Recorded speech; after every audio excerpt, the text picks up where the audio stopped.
My wife smirked at 11 p.m., I slept with my boss, and I'd do it again. I had been sitting in my Phoenix apartment kitchen, methodically working through leftover Chinese takeout when Cassandra walked through the front door at 11:15, her heels clicking against the hardwood with the kind of confidence that should have warned me something was coming. The scent of expensive wine and another man's cologne hung around her like evidence she wasn't even trying to hide anymore. I looked up from my lo mein, chopsticks paused midway to my mouth, and watched her lean against the doorframe with that expression I'd learned to recognize over our 3 years of marriage, the look of someone who just made a decision that was going to ruin everything. "How was your client dinner?" I asked, though we both knew it wasn't really a question anymore.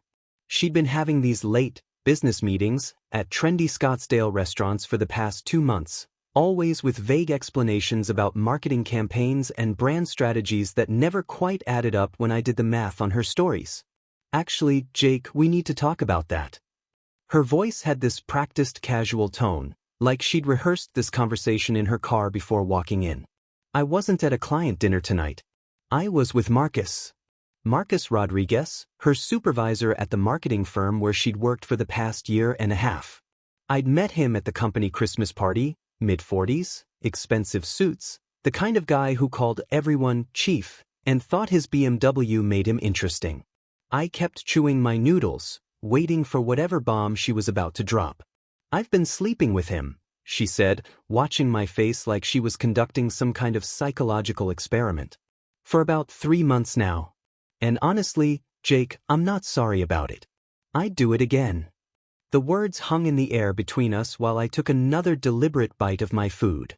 I could see her confusion starting to build. This wasn't the script she'd expected. No shouting, no thrown dishes, no dramatic confrontation that would let her play the victim or the passionate woman torn between two loves. I chewed slowly, swallowed, and reached for my water glass. "Interesting timing," I said finally. "Did you plan this conversation for after I'd already eaten, or was that just lucky coincidence?" Her smirk faltered slightly. She'd expected tears, anger, begging, anything that would give her the emotional payoff she'd come here for. Instead, she was getting the same calm analysis I brought to aerospace systems problems at work every day. "That's it?" she asked, her voice rising slightly. "That's your reaction? I just told you I'm having an affair and you're worried about dinner timing?" I set down my chopsticks and looked at her directly for the first time since she'd started talking. "What reaction were you hoping for, Cassandra? Did you want me to fight Marcus for you? Beg you to choose me? Make some grand gesture that proves I love you more than he does?" She opened her mouth, then closed it, clearly thrown off balance by my questions. "I thought you'd at least care enough to be upset," she said, but there was uncertainty creeping into her voice now. "I thought this mattered to you." I stood up and walked my empty container to the trash, taking my time with each movement. "It does matter to me," I said without turning around. "But not in the way you think it does." When I faced her again, she was studying me like I was a puzzle she couldn't solve. "Marcus makes me feel alive, Jake. He takes risks, plans adventures, shows me possibilities you never even think about. With him, I feel like I'm actually living instead of just existing in some comfortable routine." I nodded thoughtfully, processing her words like any other data set. "And how long have you been planning to tell me this?" "I wasn't planning anything," she said, but her eyes shifted slightly, the same tell she'd had since college when she was constructing a story. "It just happened tonight. He said he loved me, and I realized I love him too. I needed to be honest with you." The lie was so smooth I almost admired the craftsmanship. 3 months of an affair doesn't just happen in one evening, and women don't usually confess their love to married supervisors without extensive planning. I walked back to the table and sat down, my movements deliberate and calm. "So what happens now?" I asked. "Are you leaving me for Marcus? Moving in with him? Or did you just come home to clear your conscience before continuing your double life?" Her confidence was evaporating with each question, replaced by something that looked almost like panic. She'd clearly expected this conversation to go very differently. "I don't know yet," she admitted. "I wanted to see how you'd react first." And there it was, the truth finally emerging. This wasn't about love or passion or finding herself. This was about testing boundaries, seeing how much she could get away with, keeping her options open while she figured out which man offered her the better future. I felt something cold and calculating settle in my chest, the same focused clarity I got when solving complex engineering problems. "Well," I said, standing up and walking toward the hallway, "you've certainly given me something to think about." I paused at the doorway and looked back at her still standing in the kitchen, confusion and frustration written across her face. "Thanks for being honest, Cassandra. I appreciate knowing where I stand." And with that, I walked to our bedroom, closed the door quietly, and began planning the most methodical response of my entire life. The next morning at 6:47 a.m., I stood in our kitchen doorway holding a single cup of coffee while Cassandra emerged from the guest bedroom where she'd apparently spent the night, her hair disheveled and yesterday's makeup smudged under her eyes like war paint that had lost its battle. She walked toward the kitchen island where I usually had her breakfast waiting, Greek yogurt with honey, fresh berries, and that expensive granola she special ordered online. But today the granite surface was completely empty except for my coffee mug and the morning light streaming through the windows. "Where's my coffee?" she asked, her voice carrying that entitled expectation I'd somehow trained myself not to notice over the years. I raised my mug slightly and took a deliberate sip before answering. "Right here," I said, extending the cup toward her. "Here's your adultery special, bitter, black, and served with consequences." Her eyes widened as she processed both the coffee and the implications of my words, clearly not expecting the man who'd spent 3 years anticipating her every need to suddenly develop a sense of irony. "Very funny, Jake," she said, reaching for the cup, but I pulled it back just out of her range. "I'm serious. I need caffeine before we can have any kind of productive conversation about last night." I nodded thoughtfully, as if considering her request. "You're absolutely right. You probably do need to be fully alert for this conversation. There's a Starbucks about 6 blocks from here, or you could make your own coffee. The machine works the same way it has for the past 3 years." The confusion on her face was almost entertaining as she tried to process this new version of me, the one who wasn't jumping through hoops to maintain her comfort level. "Jake, what's gotten into you? You're acting like a completely different person." I leaned against the doorframe, still holding my coffee like a shield between us. "Maybe I'm just finally acting like myself instead of whatever version you needed me to be to keep you happy." "Look," she said, switching to what I recognized as her negotiation voice, the one she used with difficult clients at work. "I know last night was a lot to process. I probably could have handled it better, been more sensitive about how I broke the news to you. But we're both adults here, and we need to figure out how to move forward." The clinical way she discussed her affair was fascinating from a psychological standpoint, like she was presenting a marketing strategy instead of confessing to destroying our marriage. "You're right," I agreed, taking another sip of coffee. "We do need to figure out how to move forward. I've been thinking about that all night, actually." Her face brightened slightly, probably assuming I was going to propose couples therapy or some other path toward forgiveness and reconciliation. "I think the first step is accepting that you've made your choice.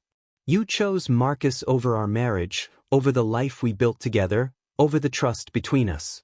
So now I get to make my choice about how to respond."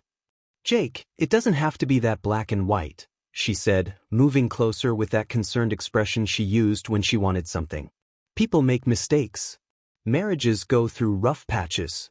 What Marcus and I have doesn't necessarily mean what you and I have is over." The audacity of that statement was so breathtaking I almost laughed. She was asking me to accept her ongoing affair as some kind of temporary marital hiccup. "So you're saying you want to keep sleeping with your boss while staying married to me?" I asked for clarification. Like some kind of modern arrangement where I provide the stability and he provides the excitement? Her silence was answer enough, but I could see her brain working to find a way to make that exact scenario sound reasonable and fair. "I'm saying that maybe we rushed into marriage too young," she finally said. "Maybe we both need to explore what else is out there before we commit to spending the rest of our lives together. It doesn't have to mean we don't love each other."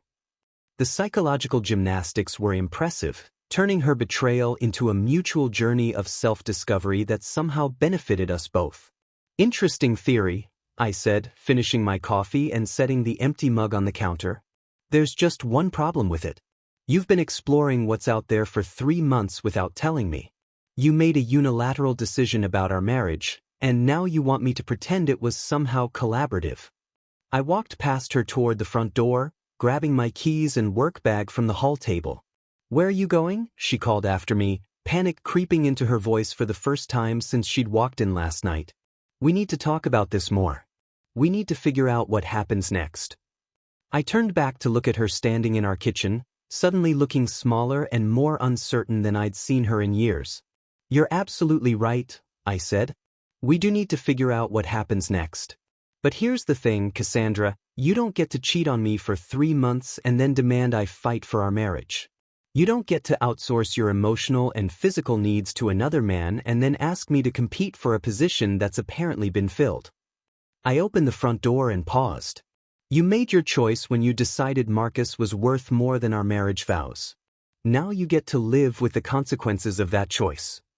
And with that, I walked out to my car and drove to work, leaving her alone in our apartment to contemplate exactly what those consequences might look like. At 2:30 p.m., I sat across from my friend Knox Williams in his cluttered cybersecurity office, watching him crack his knuckles like a pianist preparing for Carnegie Hall while I explained the situation with the clinical detachment of someone briefing a mission commander. Knox had been my roommate during our master's program at Arizona State, and over the past 5 years he'd built a digital forensics company that specialized in corporate espionage cases and divorce investigations, exactly the skill set I needed for what I'd started calling Operation Clean Slate in my head. "So let me get this straight," Knox said, leaning back in his chair surrounded by multiple monitors displaying code that looked like the Matrix had a seizure. "Cassandra drops the affair bomb last night, expects you to either fight for her or roll over and accept sharing, and now you want to go full nuclear on the digital front?" I nodded, appreciating how quickly he grasped the strategic implications. "Not nuclear, just thorough. I want to know exactly what I'm dealing with before I make any permanent decisions." Knox's grin was the expression of someone who'd found his calling in life. "Brother, you've come to the right place. Digital infidelity leaves more breadcrumbs than Hansel and Gretel, and most people have no idea how much evidence they're creating every day." He pulled up a fresh spreadsheet and started typing with the enthusiasm of a kid on Christmas morning. "First priority is securing your assets and digital presence. Change every password you've ever shared with her, transfer your individual accounts to new banks she doesn't know about, and lock down your credit reports so she can't open anything in your name." The next 3 hours were like watching a master craftsman at work as Knox walked me through a comprehensive digital protection strategy that would have impressed the FBI. We created new email accounts with encryption protocols, set up secure cloud storage for documentation, and established a paper trail system that categorized everything from financial records to communication logs with timestamps that could hold up in court. "The beauty of this approach," Knox explained while setting up automatic backup systems, "is that everything we're doing is completely legal. We're not hacking her accounts or installing spyware, we're just making sure your side of the digital divide is bulletproof." When Knox suggested we could install surveillance software on her devices, I shook my head firmly. I want to win this thing, but I want to win it clean. No gray areas that could backfire later. Knox nodded approvingly. "Smart thinking. The legal route takes longer, but it's permanent. Plus, cheaters usually hang themselves with enough rope if you're patient." He pulled up our shared secure folder and showed me the organizational system he'd created, evidence categories, timeline documentation, financial analysis, and communication logs all arranged with military precision. That's when Knox made the discovery that changed everything. "Jake, check this out," he said, pointing to a series of credit card transactions he'd pulled from our joint account statements. "Look at these charges over the past 4 months. High-end restaurants, hotels, cash advances, expensive gifts, but here's the interesting part." He highlighted a pattern I'd completely missed. The timing doesn't match her story about when the affair started. According to these receipts, she's been spending money on this relationship since January, not March like she told you. I studied the financial evidence with growing amazement at my own blindness. Charges at jewelry stores for items I'd never seen her wear, hotel bookings during times when she told me she was visiting her sister in Tucson, restaurant bills for 2 people at places we'd never been together. She's been planning this for months, I said, feeling pieces of a larger puzzle clicking into place. This wasn't some spontaneous workplace romance. This was a deliberate, calculated decision. Knox was already pulling up more data, his fingers flying across the keyboard like a concert pianist hitting his stride. "It gets better," he said with grim satisfaction. "Look at these deleted text message recoveries from your phone backup. She's been using your phone to coordinate with Marcus when she thought you were asleep, deleting the conversations afterward." The recovered messages were like reading a script from someone else's life. Intimate planning, financial discussions, and explicit arrangements made using my own device while I slept 3 feet away. "Here's what really bothers me," Knox said, leaning back and studying the data compilation we'd assembled. "This level of deception requires serious planning and coordination. Most affairs are emotional decisions that spiral out of control. This looks more like a business partnership with benefits." He turned his monitor toward me, showing a timeline visualization that mapped her lies against the financial evidence. "She's been systematically building this relationship while maintaining the marriage as cover. That's not cheating, Jake. That's fraud." The scope of her deception was staggering when laid out in spreadsheet format with timestamps and cross-referenced evidence. I'd been living with someone who'd spent months constructing an elaborate double life, using our shared resources to fund her affair while lying to my face every single day. "What's our next move?" I asked, feeling that familiar analytical calm settling over me like armor. Knox was already opening new applications, his enthusiasm for the challenge evident in every keystroke. "Now we go deeper. We document everything, create redundant backup systems, and build a case file that could survive a nuclear attack." "But Jake," he paused and looked at me directly, "are you sure you're ready for what we might find? Because if she's been this calculating about the affair, there's probably more we haven't discovered yet." I thought about Cassandra standing in our kitchen that morning, casually discussing her betrayal like it was a minor scheduling conflict, and felt my resolve harden into something unbreakable. "Find everything," I told him. "I want to know exactly who I've been married to." At 9:15 a.m. the following morning, I sat in the downtown Phoenix office of Patricia Blackwood, divorce attorney extraordinaire, whose reputation for dismantling cheating spouses had earned her the nickname, the Widowmaker, among Phoenix's legal community.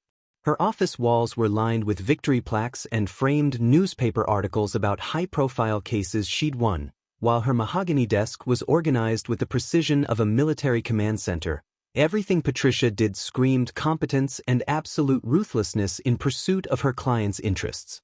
"Mr. Sullivan," she said, reviewing the comprehensive evidence folder Knox and I had assembled, her reading glasses perched on her nose as she flipped through financial records with the enthusiasm of a general planning a siege. "I have to say, this is some of the most thorough documentation I've seen from a client in my 23 years of practice. Most men come in here with hurt feelings and vague suspicions. You've brought me a complete intelligence dossier." She looked up from the papers with genuine admiration. "Your wife has no idea what's about to hit her." Patricia's initial assessment was both encouraging and sobering as she explained the legal landscape we'd be navigating. Arizona is a no-fault divorce state, which means adultery doesn't directly affect property division, but it absolutely impacts spousal support considerations. With this evidence of financial deception and the timeline showing premeditated betrayal, we can argue that any spousal support would be inappropriate. She pulled out a yellow legal pad and started making notes with surgical precision. "More importantly, if she's been using marital assets to fund this affair, we can seek reimbursement for those expenses." The conversation shifted into strategic planning mode as Patricia outlined our legal approach with the kind of tactical thinking that made me understand why she commanded premium fees. "We're going to file for dissolution citing irreconcilable differences, but we're going to include a detailed accounting of marital asset misuse and request the court consider her financial infidelity when making support determinations. The beauty of your documentation is that it tells a story of calculated deception rather than momentary weakness. When I mentioned Marcus Rodriguez and his position as Cassandra's supervisor, Patricia's expression shifted to something that looked almost predatory. "Wait, Marcus Rodriguez from Pinnacle Marketing Solutions?" she asked, consulting something on her computer screen. "Tall guy, expensive suits, drives a silver BMW?" I nodded, wondering how she could possibly know those details. "I've handled 2 other cases involving that company in the past 18 months. They have very strict policies about workplace relationships, especially between supervisors and subordinates." Patricia's smile was the expression of someone who'd just been handed an unexpected weapon in an already winnable war. Pinnacle Marketing has a zero-tolerance policy for supervisor-subordinate relationships due to liability concerns about sexual harassment and favoritism claims. If their affair becomes public knowledge through divorce proceedings, both Marcus and Cassandra could face immediate termination. She leaned forward, clearly excited by this development. "We're not just talking about divorce court anymore, Jake. We're talking about professional consequences that could impact both of their careers permanently." The implications were staggering as Patricia explained how workplace relationship policies could affect our case strategy. Corporate policies like Pinnacle's exist specifically to prevent the kind of situation your wife has created. A supervisor having an affair with a subordinate opens the company to massive liability exposure, and most firms would rather terminate both employees than risk a lawsuit from other workers claiming favoritism or hostile work environment. Patricia pulled out a thick binder labeled Pinnacle Marketing Solutions and showed me documentation from her previous cases involving the company. "Here's what's particularly interesting about your situation," she said, pointing to specific policy language. "Pinnacle requires immediate disclosure of any romantic relationships between employees at different levels, and failure to disclose can result in termination for cause, which means no severance pay, no unemployment benefits, and a permanent black mark on their employment records."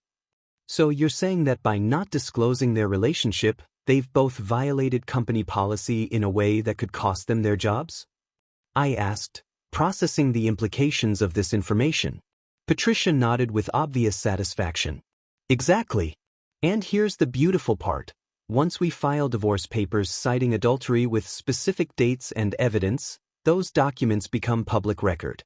Pinnacle's HR department will almost certainly become aware of the situation through routine background monitoring or employee notification." The strategic possibilities were expanding beyond simple divorce proceedings into something that resembled corporate warfare. "What we're going to do," Patricia explained, "is build a comprehensive case that addresses not just the dissolution of your marriage, but the broader consequences of your wife's choices. We'll include a detailed timeline showing how she used marital assets to fund an affair that violated her employer's policies, putting both her income and Marcus's income at risk." Patricia's final recommendations sealed my decision to hire her immediately.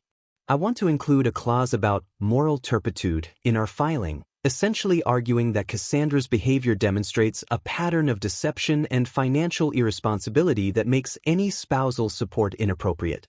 Combined with the workplace policy violations and the evidence of premeditated deception, we can paint a picture of someone who made calculated decisions that destroyed not just your marriage, but potentially her own career prospects." As I signed the retainer agreement and authorized Patricia to begin immediate proceedings, she offered one final piece of strategic advice that would prove prophetic. "Jake, I want you to prepare yourself for the possibility that your wife's affair might be the tip of the iceberg. In my experience, people who are capable of this level of sustained deception usually have other secrets they're hiding. Don't be surprised if we uncover additional complications as we dig deeper into her activities." I thought about Knox's warning that there was probably more we hadn't discovered yet, and realized that Patricia and my cybersecurity expert were thinking along the same lines. "Whatever we find," I told her, "I want to know about it, no matter how bad it gets." Patricia's smile was the expression of someone who'd just been given carte blanche to destroy an enemy. "Mr. Sullivan, this is going to be a very satisfying case to win." 3 days later, I sat in a rental car across the street from Solace Coffee House in downtown Scottsdale at 3:47 p.m., armed with professional-grade camera equipment Knox had borrowed from his surveillance contact, and a growing suspicion that Cassandra's affair was more complicated than either of us had initially realized. I'd been following her for 2 hours, expecting to document another romantic rendezvous with Marcus that we could add to our evidence collection, but instead I was watching her sit across from a middle-aged man in an expensive suit who definitely wasn't her supervisor and whose body language suggested this was serious business rather than pleasure. The man had arrived first, choosing a corner table with clear sight lines to all entrances, the kind of positioning that screamed professional paranoia rather than casual coffee meeting. When Cassandra walked in 20 minutes later, she scanned the room twice before approaching his table, her movements nervous and deliberate in a way I'd never seen before. Through my telephoto lens, I could see her hands shaking as she sat down, and the conversation that followed looked more like a business negotiation than anything romantic or casual. I adjusted my camera settings and started photographing their interaction, noting the way the man slid a manila envelope across the table while Cassandra pulled out what looked like financial documents from her purse.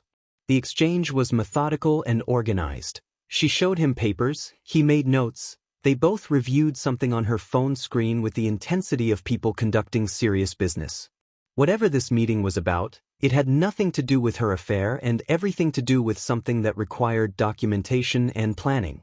When the man pulled out a digital recorder and placed it on the table between them, my blood pressure spiked as I realized exactly what I was witnessing. Cassandra wasn't just cheating on me, she was building a case against me. The private investigator, because that's obviously what this guy was, had been hired to document my behavior, gather evidence of wrongdoing, and help her construct a narrative that would favor her in divorce proceedings. She'd been 3 steps ahead of me this entire time, planning her exit strategy while I was still trying to process her confession. Through the telephoto lens, I watched her point to specific entries in what appeared to be a financial ledger while explaining something that made the investigator nod and take extensive notes. She was clearly detailing our financial arrangements, probably painting my support of her lifestyle as controlling behavior rather than generosity. The irony was breathtaking. She was using the very affair she'd confessed to as cover for building a case that would portray her as the victim of an abusive marriage. I took photos of every document exchange, every gesture, every moment of their 2-hour meeting while my mind raced through the implications of this discovery. Cassandra hadn't confessed her affair because of guilt or honesty. She'd confessed because she was ready to file for divorce first and needed to control the narrative. Her casual admission about sleeping with Marcus hadn't been spontaneous. It had been calculated to provoke a reaction she could document as evidence of my instability or abusive tendencies.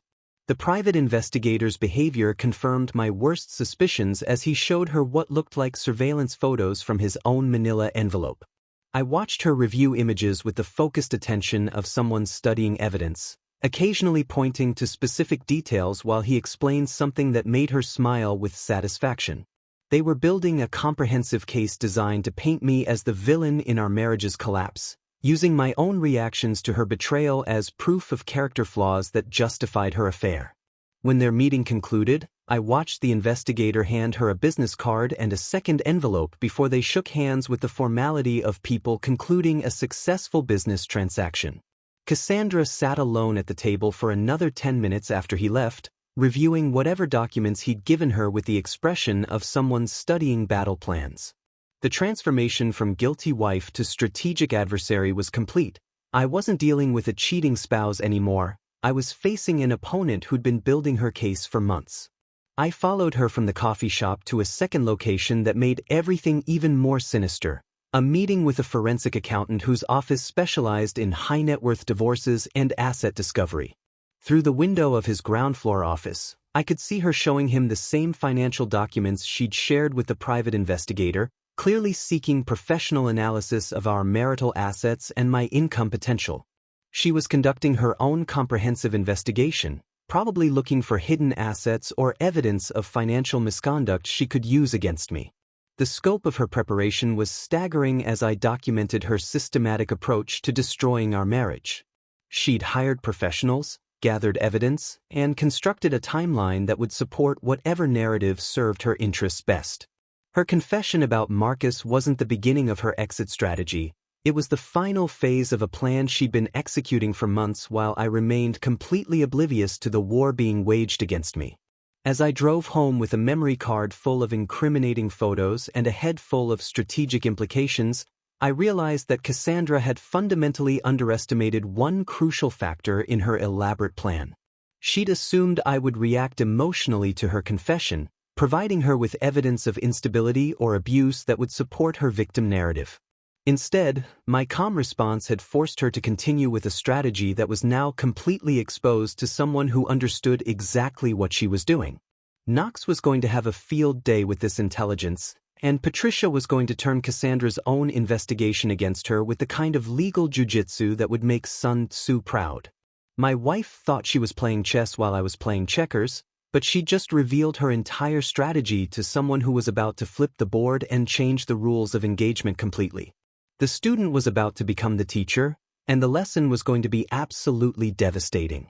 The next morning at 7:30 a.m., I sat in Knox's office watching him analyze the surveillance photos from Cassandra's investigator meetings while Patricia joined us via video conference, her expression shifting from professional interest to predatory excitement as we outlined our counterintelligence strategy. "What we're dealing with here," Patricia explained from her downtown office, "is a coordinated attack that requires a coordinated response. Cassandra thinks she's been building a case against you, but she's actually been building a case against herself." Knox pulled up a secure communication app on his laptop and started outlining the most sophisticated sting operation of my civilian life. "Here's what we're going to do," he said, his fingers flying across the keyboard as he designed what looked like a military-grade intelligence operation. "We're going to feed Cassandra false information through controlled channels and see exactly how far her investigation extends. If she's hired a private investigator and forensic accountant, there are probably other professionals involved we haven't identified yet."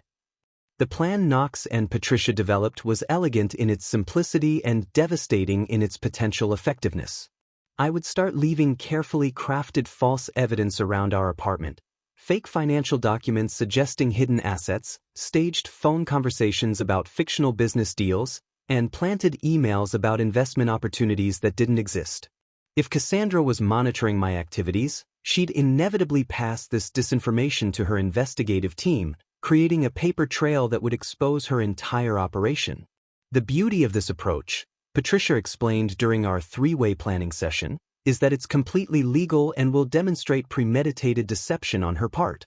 When we reveal in court that she was actively investigating you while claiming to want to work on the marriage, it undermines every aspect of her credibility. Knox was already setting up secure folders and encrypted communication channels that would document every piece of false information we fed into Cassandra's intelligence network. Within 2 days, our counter-operation was producing results that exceeded even Knox's optimistic projections. I left fake bank statements suggesting a secret investment account with $85,000 in cryptocurrency holdings, and within 6 hours, Cassandra was asking casual questions about my recent computer research and whether I'd been exploring new financial opportunities lately. The speed of her response confirmed that she was either monitoring my activities directly or had someone else doing it for her. The cryptocurrency bait led to our first major discovery when Knox's digital monitoring detected Cassandra researching blockchain asset recovery services and contacting a specialized attorney who handled complex divorce cases involving hidden digital assets. "She's not just building a case," Knox observed with genuine admiration for her thoroughness. "She's building a comprehensive financial investigation that assumes you're hiding significant assets from her. This goes way beyond a simple affair confession." Our second planted piece of disinformation, staged phone conversations about a fictional consulting contract worth $200,000 annually, triggered an even more revealing response when Cassandra suddenly started being unusually affectionate and interested in my work projects. She began asking detailed questions about client relationships and project timelines with the persistence of someone conducting market research rather than showing spousal interest. Her investigator had clearly advised her to gather more intelligence about my income potential and business relationships. Knox's monitoring systems detected the real scope of Cassandra's operation when our planted information triggered communication between her and at least 4 different professionals, the private investigator, the forensic accountant, a cryptocurrency specialist, and what appeared to be a litigation consultant who specialized in high-conflict divorces. "Jake," Knox said, showing me communication logs that looked like something from a corporate espionage thriller, "your wife has assembled a full investigative team. This isn't marriage counseling, this is warfare." The breakthrough came when our most audacious piece of disinformation, fake emails suggesting I was embezzling funds from aerospace contracts, triggered Cassandra to contact someone at my actual workplace. Knox's monitoring detected her reaching out to my colleague David Chin under the pretense of planning a surprise promotion celebration, but her questions were clearly designed to gather intelligence about my professional activities and financial access. She was actively investigating my employment situation while pretending to be a supportive wife. Patricia's reaction to this discovery was the expression of someone who'd just been handed a nuclear weapon in a knife fight. She contacted your workplace under false pretenses to gather information for her divorce case, she said during our emergency strategy session. That's not just deception, that's potential interference with your employment that could constitute tortious interference with business relationships. We're not just talking about divorce court anymore, Jake. We're talking about grounds for a separate civil lawsuit. The final piece of our counterintelligence puzzle fell into place when Knox discovered that Cassandra's investigation had uncovered our own investigation. Her private investigator had identified Patricia as my attorney and had been conducting surveillance on both Knox's office and Patricia's firm. "She knows we know," Knox announced with the grim satisfaction of someone who just confirmed his opponent's desperation. "Her investigator photographed you leaving Patricia's building and documented your visits to my office. She's been watching the watchers." But Cassandra's biggest mistake was assuming that our counterintelligence operation was defensive rather than offensive. While she'd been focusing on exposing our investigation, Knox had been documenting her entire network of professionals and their activities. "We've got communication logs, financial records of her payments to investigators, evidence of workplace interference, and most importantly," Knox said, pulling up our most damaging discovery, "we've got proof that she's been conducting this investigation using marital assets without your knowledge or consent." The irony was absolutely perfect as Knox showed me the financial analysis of Cassandra's investigative expenses. She'd spent over $12,000 of our joint funds hiring professionals to build a case against me, all while claiming that I was financially controlling and secretive. Her own investigation had created a paper trail of financial deception that dwarfed anything she could possibly accuse me of. "She's been embezzling marital funds to pay for an investigation designed to prove you're financially abusive," Patricia observed with obvious delight. The level of projection here is absolutely breathtaking. As we finalized our counter-strategy, I realized that Cassandra's sophisticated investigation had become the very weapon we needed to destroy her credibility permanently. She'd created comprehensive documentation of her own deception, hired multiple witnesses to her premeditated betrayal, and generated a financial trail that proved calculated malice rather than emotional impulse. Her attempt to outmaneuver me had handed us everything we needed to turn her own investigation into the foundation of her complete legal destruction. 2 weeks later, I sat in the federal courthouse at 9 a.m. on what should have been a routine divorce proceeding, watching FBI Special Agent Jennifer Walsh set up evidence displays while Patricia organized our comprehensive case file that had evolved far beyond marital dissolution into something resembling a white-collar crime prosecution. The discovery Knox and I had made 3 days earlier had transformed everything. Cassandra and Marcus weren't just having an affair, they were running an elaborate embezzlement scheme that used their romantic relationship as cover for stealing over $200,000 from Pinnacle Marketing's client accounts. The breakthrough had come when Knox's analysis of our planted false information revealed that Marcus was feeding Cassandra's investigator details about my fictional cryptocurrency holdings, suggesting they were planning to claim those non-existent assets as marital property in divorce proceedings. But Knox's deeper dive into Marcus's digital footprint had uncovered something far more sinister, a pattern of client billing irregularities that matched exactly with the timeline of their affair, indicating they'd been creating fake marketing campaigns and pocketing the client payments. Agent Walsh had been surprisingly enthusiastic when Patricia contacted the FBI's white-collar crime division with our evidence compilation. "What you've uncovered," she explained to the packed courtroom, "is a sophisticated fraud operation that exploited workplace relationships to steal from multiple corporate clients over an 8-month period. The defendants used their romantic involvement to coordinate financial crimes while maintaining plausible deniability through their personal relationship." Patricia's presentation to the court was a masterpiece of legal theater that painted Cassandra's affair confession as part of a larger criminal conspiracy rather than simple marital infidelity.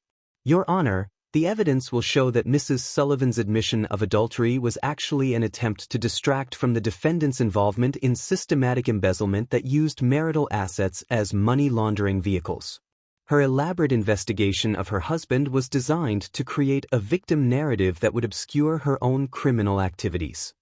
The moment when federal agents arrested both Cassandra and Marcus during the divorce proceedings was absolutely surreal, like watching a courtroom drama where the script had been rewritten by someone with a twisted sense of poetic justice.